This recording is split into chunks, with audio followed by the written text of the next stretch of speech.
ആവശ്യമില്ലാത്ത കാര്യങ്ങളൊക്കെ ഹൃദയത്തിലേക്ക് കയറി വരുന്നുണ്ടെങ്കിലേ അതിലൂടെ നോ പറയാനായിട്ട് നമ്മൾ പഠിക്കണം. അങ്ങനെ പഠിച്ചാലാണ് ജീവിതത്തിൽ വിശുദ്ധിയിൽ നിലനിൽക്കാനായിട്ട് സാധിക്കുള്ളൂ. അത് കർത്താവ് നോ പറയേണ്ട കാര്യങ്ങളോട് നോ പറയണം.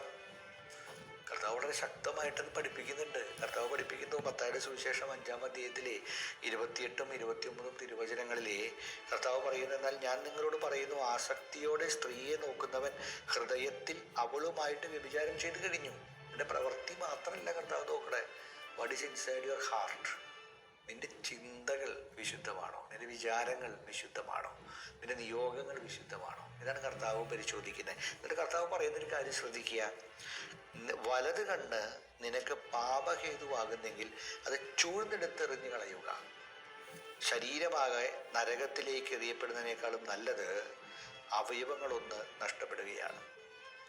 അവിടെ എന്തുമാത്രം ശക്തമായിട്ട് ചില കാര്യങ്ങളോട് നോ എന്ന് പറയണം എന്നുള്ളതാണ് കർത്താവ് ഇതുകൊണ്ട് ഉദ്ദേശിക്കുന്നത്.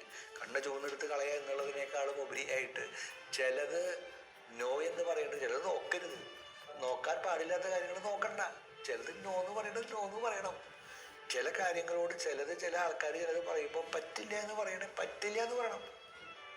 അതിനുള്ള ആർജവത നമുക്ക് ഉണ്ടാകണം.